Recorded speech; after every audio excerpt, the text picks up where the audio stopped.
علامات کبریٰ کا ذکر، بڑی علامتیں جو کہ بالکل خرق عادت کے انداز میں ہوگی، جن کا معاملہ جو ہے وہ آپ کے ناپ تول میں نہیں آ سکتا، آپ کی کیمسٹری فزکس اس کا جو ہے وہ نہیں کر سکتی، ادراک ہوگا یہ قیامت کی۔ ان میں نمبر ایک کیا ہے؟ ایک بہت بڑا دھواں آئے گا، پوری دنیا کو لپیٹے گا۔ نمبر دو، دجال کا ظہور ہوگا، جو اپنی خدائی کا دعویٰ لے کر آئے گا اور بنوائے گا۔ اس کے ہاتھ میں ہو جائیں گے، قبضے میں ہو جائیں گے سارے ذرائع پیداوار کے۔ اس کی طرف بھی پہلا قدم اٹھ چکا ہو، ٹرپس کے نام سے معاہدہ ہو چکا ہے۔ کوئی ملک اپنا بیج پیدا نہیں کر سکتا ہو، یہ بیج ہم نے ڈیولپ کیے ہیں۔ ان کے ڈیولپمنٹ سے پہلے تم ایک ایکڑ سے کتنی گندم لیتے تھے، آج کتنی لے رہے ہو؟ کس بنا پر؟ جینیٹکس کا جو کام ہم نے کیا ہے اس کی بنا پر ہو رہا۔ ہاں تو ہمارا حق ہے، اس کی رائلٹی ہمارے پاس آنی چاہیے۔ لہذا صرف ان اداروں سے، ملٹی نیشنل سے خریدا جائے گا بیج، اور بیج بھی وہ دیں گے وہ کہ جس سے جو فصل اگے گی وہ بیج نہیں لا سکتی، وہ بیج کا کام نہیں کر سکتی۔ جیسے آپ کو معلوم ہے کہ آپ کے ہاں جو گوشت کھایا جاتا ہے مرغے کا، تو مرغا وہ جو ہے اس میں، مرغا ہو یا مرغی ہو، اس کے اندر کوئی وہ کیفیت ہی نہیں ہے۔ ان کے انڈے جو ہے ان سے آپ بچے حاصل نہیں کر سکتے، ہے تو انڈا، دیکھنے کو تو انڈا ہے، لیکن وہ بنڈا جو ہے اس سے بچہ تو نہیں حاصل کر سکتے۔ ایسے ہی وہ گندم کا بیج دیں گے، نظر آئے گی گندم، لیکن اس کے اندر وہ صلاحیت نہیں ہے کہ اس سے جو فصل اگے گی اس کا نتیجہ جو ہے وہ بھی آپ لے سکیں۔ یہ ہونا ہے، اللہ جانے، قدم اٹھ رہے ہیں ادھر۔ پھر یہ ہے کہ دابۃ الارض، زمین سے ایک حیوان نمودار ہوگا، زمین شق ہوگی۔ ابھی میں کہہ رہا ہوں خرق عادت ہے، یہ چیزیں وہ نہیں ہیں جو ہماری کسی حساب کتاب میں جو باتیں پہلے آئی ہیں وہ تو حساب کتاب میں آ رہی ہیں، ساری سمجھ میں آ رہی ہیں، ساری چیزیں مشاہدہ ان کا ہو رہا ہے۔ لیکن یہ ہے کہ دابۃ الارض، یہ کہتے ہیں کہ کوہ صفا، اس میں تو نہیں ہے حدیث میں، کوہ صفا پھٹے گا اور اس میں سے ایک حیوان دابہ وہ ظاہر ہوگا، تو اسی لیے فرمایا ہے وَإِذَا وَقَعَ الْقَوْلُ عَلَيْهِمْ أَخْرَجْنَا لَهُمْ دَابَّةً مِّنَ الْأَرْضِ تُكَلِّمُهُمْ، تو ہم اندر سے پیٹ کے چیر کر زمین کے پیٹ کو ایک حیوان کو برآمد کریں گے جو انسانوں سے بات کرے گا، گفتگو کرے گا۔ نمبر 4، طلوع الشمس من المغرب، یہ بھی خرق عادت، سورج تو طلوع ہوتا ہے مشرق سے، غروب ہوتا ہے مغرب میں، لیکن اس وقت معاملہ الٹا ہو جائے، یعنی جو کائنات کے اندر جو گڑبڑ ہوگی کچھ سمجھ میں بات آتی ہے کہ یہ معاملہ جو ہے یہ تو اس پورے سولر سسٹم کو اگر بدل دیتے ہیں تو مشرق مغرب ہو جانا، مغرب مشرق ہو جانا، یہ سمجھ میں آنے والی بات ہے۔ اس کے بعد ہے عیسیٰ ابن مریم کا نزول، جس کے بارے میں آج میں نے گفتگو کی ہے تفصیل سے۔ یہ نزول ہونا ہے، یہ علامات قیامت میں سے حضور نے بیان فرمایا ہے، اور قرآن مجید کی جو اصطلاحات ہیں اس کے حوالے سے میں نص قطعی جو ہے وہ میں آپ کے سامنے رکھ چکا ہوں۔ پھر یاجوج ماجوج کا ایک معاملہ ہے، یہ میں ابھی اس وقت زیادہ اس پر بات نہیں کر سکتا۔ حضرت عیسیٰ علیہ السلام کے نزول کے بعد دو کام ہوں گے، یہودیوں کا قلع قمع ختم، تمام یہود، ایک کام تو یہ ہونا ہے، اور نمبر 2 عیسائیت کا ختم ہو جانا۔ عیسائیت کی نفی کر دیں گے، بھائی میں تم مجھے خدا کا بیٹا بنائے بیٹھے ہو، میں تم خدا کا بیٹا نہیں ہوں، میں تو اس کا بندہ ہوں، رسول ہوں، میں نے تم سے کب کہا تھا کہ مجھے خدا کا بیٹا بناؤ۔ نمبر 2 یہ کہ وہ خنزیر کو قتل کر دیں گے، یعنی یہ تم نے خنزیر کب سے کھانا شروع کر دیا؟ میں تو تم کو نکاح اجازت دے کر گیا تھا، یہ تو شریعت موسوی میں حرام تھا، اور میں کہہ کر گیا تھا کہ یہی شریعت تم پر لاگو رہے گی، ہاؤ کم تم نے کیسے یہ؟ آج بھی بہت سے رومن کیتھولکس جو ہے وہ سور نہیں کھاتے، وہ اس میں ہے ان کے اندر کچھ نہ کچھ بعض جو ہے جو حضرت عیسیٰ کی تعلیمات کا کچھ اثر ان کے ہاں ہے۔ میں تو ایک مرتبہ، یہ 1971 کی بات ہے، 4-5 دن کے لیے برسلز میں رکا تھا، اس لیے کہ وہاں مجھے ایک صاحب نے خط لکھا تھا کہ وہاں ایک نوجوان ہے، ابھی اس ایمان لایا ہے، اور اس کے کچھ مسائل ہیں، ہم کوشش کر رہے ہیں ان کے مسائل حل کریں، آپ بھی جا رہے ہیں۔ میں انگلینڈ جا رہا تھا تو واپسی پر آپ ان کے یہاں چند دن ٹھہرے، میں حیران ہوا۔ ویسے اس نے مجھے اپنے گھر ٹھہرایا نہیں، اس لیے کہ ماں باپ تو اس کے کرسچن تھے، اور پولیس کا چیف آفیسر اس کا باپ تھا، چیف آف پولیس فورس۔ اس نے مجھ سے ایک دن کھانے پہ بلایا، میں ہوٹل میں ٹھہرایا مجھے، اس نے کہا آپ اطمینان سے یہاں کھانا کھائیں، اس گھر میں نہ آج تک کوئی شراب کی بوند آئی ہے اور نہ ہی کوئی بوٹی آئی ہے سور کی. Roman Catholics. اب اکلوتا بیٹا تھا یہ عبدالعزیز نے بعد میں نام رکھا، وان کینٹن اس کا نام تھا جو کہ اوریجنل تھا. پھر اس نے نام رکھا عبدالعزیز وان کینٹن، پرانا نام بھی حالانکہ نہایت نیک، نہایت خوبصورت. 28 سال کی عمر تھی اور اس وقت میں نے دیکھا تھا کہ اس کی فقہی معلومات جو ہے میری معلومات سے 10 گنا زیادہ. اس کی وجہ کیا ہے؟ وہ گیا تھا موراکو میں ایز اے ٹیچر ملازمت کرنے، پیسہ کمانے.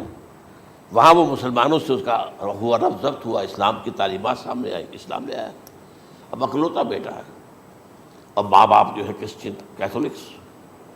جب وہاں سے واپس آیا تو پھر کہتے ہیں کہ ہمارے درمیان ایک معاہدہ ہے، وی آر لیونگ ٹوگیدر، لیکن یہ معاہدہ ہے ہم مذہب پہ بات نہیں کریں گے، بس باقی جو بھی ہے وہ ساتھ رہ رہے ہیں. لیکن میں حیران ہوا، مجھے معلوم نہیں تھا. اچھا اس کے بعد اس نے جب اسلام کا فیصلہ کیا تو اس کے سامنے سوال آیا کون سی فقہ اختیار کروں. تو اس نے بڑی جو ہے تھورو اسٹڈی کی ہے تمام فقہوں کی، کمپیریٹو اسٹڈی. ان کو کرنے کے بعد پھر فائنل فیصلہ اس کا یہ تھا کہ حنبلی فقہ میں اختیار کروں. چاروں فقہوں میں سب سے لیٹسٹ حنبلی ہے، یعنی حنفی نمبر 1، پھر مالکی نمبر 2، پھر اس کے بعد شافعی نمبر 3، پھر یہ امام احمد ابن حنبل ہے. اور امام احمد ابن حنبل کے زمانے تک احادیث بہت بڑے پیمانے پر جمع ہو چکی تھی، جبکہ ابھی حضرت امام ابو حنیفہ کے زمانے میں کوئی اتنا زیادہ جو ہے حدیث کا بھی ذخیرہ نہیں بنا تھا. اسی پر تو لوگ حیران ہوتے ہیں کہ زیادہ حدیث امام ابو حنیفہ کے علم میں نہیں تھی، لیکن مجال ہے کہ ان کا کوئی فتویٰ جو ہے کتاب و حدیث کے، کتاب اور سنت کے خلاف ہو. اگرچہ انہوں نے صاف کہا کہ اگر تم پاؤ کوئی ایسی سچی حدیث، پختہ حدیث جو میری کسی رائے کے خلاف ہو تو میری رائے کو دیوار پر دے مارنا اور اس صحیح حدیث کی پیروی کرنا. لیکن ویسے اس کے بعد یہ کمال یہ ہے کہ بہت ہی کوئی شاذ معاملہ ہے کہ جس میں ان کا کوئی فتویٰ وہ کتاب و سنت کے منافی ہو یا سنت کے منافی ہو. کتاب پہ تو سوال پیدا نہیں ہوتا، کتاب تو ساری ان کے سامنے موجود تھی. اس کے بعد یہ ہے کہ یاجوج ماجوج، اصل میں بتا رہا تھا آپ کو کہ جب عیسائیت بھی ختم ہو گئی، یہود ویسے ختم ہو گئے، استیصال ہو گیا، جڑ کٹ گئی. اب عیسائیت گویا کہ اسلام میں ضم ہو گئی. عیسائیت بہتری سے مذہب ختم، یہودی خود ختم. اب یہ طاقت کتنی ہو جائے گی؟ تقریباً 2/3 دنیا آ گئی. تمام اب عیسائی 2 ارب کے قریب ہیں، 1 ارب 90 کروڑ ہوں گے، یا مسلمان بھی 1 کروڑ 50-60 لاکھ ہیں. دونوں کو جوڑ لیجیے کتنے ہو گئے؟ 6 ارب کل آبادی ہے. لیکن اس کے بعد آتا ہے یاجوج ماجوج کا خروج. یہ یاجوج ماجوج میرے نزدیک چائنا اور رشیا ہے. ان کی مجموعی طاقت اتنی ہوگی اور یہ اس طرح آئیں گے ہر اونچائی پر سے اترتے ہوئے، پھسلتے ہوئے. جیسے 1962 میں جب وار ہوئی تھی بٹوین چائنا اینڈ انڈیا 1962 میں، تو وہ اس وقت کا نقشہ جو آج بھی اخبارات میں پڑھتا تھا تو یاد، waves after waves of Chinese soldiers were coming down the slopes of Himalayas. یہ تو وہ ہے نا جن کی تعداد کا کوئی حساب نہیں ہے. اور رشیا اور یہ مل کر جو ہے، میرا اندازہ یہ ہے کہ جب پہلے ملحمۃ العظمیٰ ہوگی وہ عیسائیوں اور مسلمانوں کے درمیان، اس وقت یہ دونوں پاورز نیوٹرل رہیں گی. لیکن غالباً یہ بات طے کر لیں گی کہ ویپنز آف ورلڈ جو ہے ماس ڈسٹرکشن، یہ استعمال مت کرنا. اگر یہ ویپنز آف ماس ڈسٹرکشن استعمال کرو گے تو ہم میدان میں آ جائیں گے. اس میں وہ جنگ جب ہو چکے گی، پھر حضرت عیسیٰ کو فتح حاصل ہو جائے گی، اور پھر یہ کہ یہودیت ختم ہو جائے گی، عیسائیت بطور مذہب ختم ہو کر اسلام میں ضم ہو جائے گا. پھر وہ 40 برس کا عہد حکومت ہے حضرت عیسیٰ علیہ السلام. لیکن جب یہ فتح ہو جائے گی ان پر، اب یاجوج ماجوج آئیں گے اور اتنی تعداد میں آئیں گے کہ بحیرہ طبریہ جو ہے اس کا سارا پانی پی جائیں گے. یہ تو اگر آپ کو کبھی اندازہ ہو یا کوئی آپ جانیں ان لوگوں کو جو ان چینیوں سے واقف ہیں، وہ کہتے ہیں زمین پر ہلتی ہوئی کوئی چیزوں سے وہ چوری چھوڑ کے کھا جائیں گے. جہاں وہ جاتے ہیں ایز اے لیبرر، وہاں کے جو سارے کتے ہیں ختم، ساری بلیاں ختم، ہر شے، وہ جو سانپ کھاتے ہیں، ہر چیز کھاتے ہیں. اور یہ تمام ایسٹرن کنٹریز کے اندر ہوتا ہے. بڑی ڈیلیشیس ڈشز ہیں یہ، سانپ وغیرہ وغیرہ. اور یہ جس طرح کھا جائے، پانی پئے ایک قطرہ نہیں رہے گا اس پر. تو پھر جو ہے اللہ تعالیٰ اس وقت جو ہے اس میں ایک ایسی بیماری پیدا کرے گا، یہ سب مر جائے. یہ معجزے سے ہوگا. یعنی ان کے اوپر فتح جو ہے وہ عام لڑائی کے ذریعے سے نہیں ہوگی، بلکہ اس کے اوپر فتح جو ہوگی وہ اللہ تعالیٰ سے بوجھ، ایک بیماری پیدا ہوگی، سب مر جائے گا. اور اس کے بعد اللہ تعالیٰ ایسے پرندے بھیجے گا بڑی لمبی لمبی گردنوں والے، وہ ان سب کو کھا جائیں گے. جیسے ہمارے ہاں گدھ ہوتے ہیں وہ ان کو صاف کر دیں گے. ورنہ تو یہ ہے کہ پوری دنیا کے اندر جو بدبو اور جو پیدا ہوتا معاملہ اس سے، تو اس نوع انسانی کی بقا ممکن نہیں تھی. ان کے خاتمے کے بعد پھر یہ ہوگا کہ حکومت اسلامی جو ہے پوری دنیا میں حضرت مسیح علیہ السلام کی ہوگی. 45 برس وہ رہیں گے. اسی میں وہ کہلن بھی آ جائے گا، وہ فی المہد و کہلن جو میں نے شروع میں بیان کیا تھا. اسی میں پھر یہ ہے کہ وہ شادی بھی کریں گے، ان کی اولاد بھی ہوگی. اور پھر ان کا انتقال ہوگا تو حضرت حضور صلی اللہ علیہ وسلم کے حجرے میں، وہیں پر جہاں حضور اور ابو بکر اور عمر رضی اللہ تعالیٰ عنہم دفن ہیں، وہیں پہ ان کو دفن کیا جائے گا. اور قیامت کے دن حضور فرماتے ہیں کہ میں اور یہ تینوں ساتھ نکلیں گے. تو یہ ہے حالات و واقعات. بہرحال اس میں یہ ہے کہ یہ نوٹ کر لیجئے کہ جہاں تک ہمارے ہاں آج کل کا معاملہ ہے، میرے نزدیک میں یہ کہنے پر مجبور ہوں، جو رفع و نزول مسیح کو نہیں مانتا وہ کم سے کم منکر حدیث ضرور ہے. میں اس سے کم کا فتویٰ نہیں دے سکتا. اب یہ ہے کہ جو لوگ مہدی کو نہیں مانتے ان کا معاملہ میں مختلف سمجھتا ہوں. چند منٹ لے رہا ہوں آپ کے اور اس لیے کہ ان کی حدیثیں صحیحین میں نہیں ہیں، بخاری مسلم میں نہیں. اور یہ کہ بہرحال ان کا معاملہ جو ہے وہ ایسا نہیں ہے حضرت عیسیٰ کا. حضرت عیسیٰ کے آنے کا جو کچھ ہوگا وہ تو میں نے آپ کے سامنے بیان کر دیا. لیکن یہ ہے کہ حضرت مہدی ہمارے نزدیک اس میں خرق عادت کوئی ہے ہی نہیں. جیسے ہر صدی کے مجدد ہوتے ہیں، آخری صدی کے مجدد وہ ہوں گے، اور میرے نزدیک یہی آخری صدی ہے اور اسی میں حضرت مہدی کا ظہور ہو جانا. سعودی عرب میں کوئی خانہ جنگی ہوگی کسی بادشاہ کے انتقال پر، اور پھر اس وقت یہ ظاہر ہوں گے. اس وقت ملک کے حالات کو سنبھالنے کے لیے لوگ ان کو زبردستی نکالیں گے، چھپے ہوئے ہوں گے ایک گھر میں. یہ حضرت ام سلمہ رضی اللہ تعالی عنہ کی روایت ہے کہ ایک بادشاہ کے انتقال پر یہ خانہ جنگی ہو جائے گی اور ایک شخص مدینے سے بھاگ کر مکے میں چھپ جائے گا. یہ تو ہے ان کے الفاظ، میں توجیہ کر رہا ہوں. یہ لوگ ان کی طرف دیکھ رہے ہوں گے کہ یہ جو وقت آیا ہے فتنے کا ہماری قوم پر، ہمارے ملک پر، تو ان کی شخصیت ایسی ہے کہ یہ بیچ میں آئیں، صلح صفائی کرائیں، اور وہ جو ہے اس ذمہ داری سے بچ کر بھاگیں گے اور جا کر مکے میں چھپ جائیں گے. پھر لوگ انہیں تلاش کر کے نکالیں گے اور زبردستی ان کے ہاتھ پر بیعت کریں گے، ورنہ وہ اتنے بڑے منصب کو. اور پھر یہ بھی ہے، ایک حدیث میں آتا ہے یصلحو فی لیلۃ واحدہ، ایک رات میں ان کی مکمل اصلاح کر دیں گے. یعنی اگر کوئی تھوڑا بہت نقص اور عیب کوئی ہوا بھی، کوئی کمی کوتاہی ہوئی بھی، تو اللہ تعالیٰ ایک رات میں اصلاح کروا دیں گے.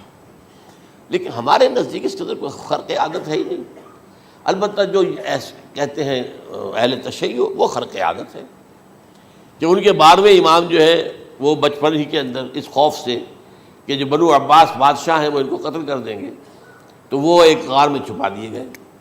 اب وہ 1200 برس سے اس غار کے اندر چھپے ہوئے، اور اس کے بعد وہ ظاہر ہوگی، وہ امام مہدی ہوں گے.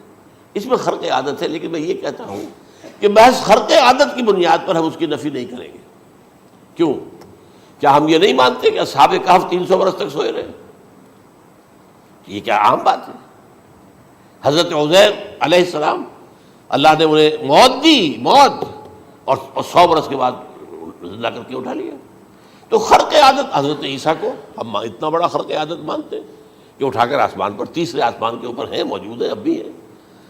شب معراج میں تیسرے آسمان پر حضور کی ملاقات ان سے ہوئی.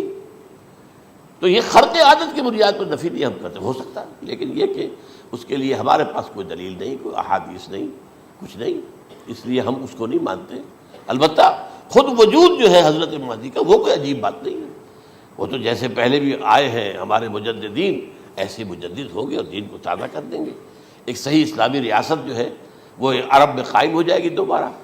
حضور نے فرمایا وہ عدل اور انصاف سے عرب کو اسی طرح بھر دے گا جیسے کہ وہ اس سے پہلے ظلم اور جور اور زیادتیوں کے سے بھری ہوئی ہوگی. تو یہ کام ہوگا، یہ تو مجدد کا کام ہوتا ہی ہے اس حوالے سے.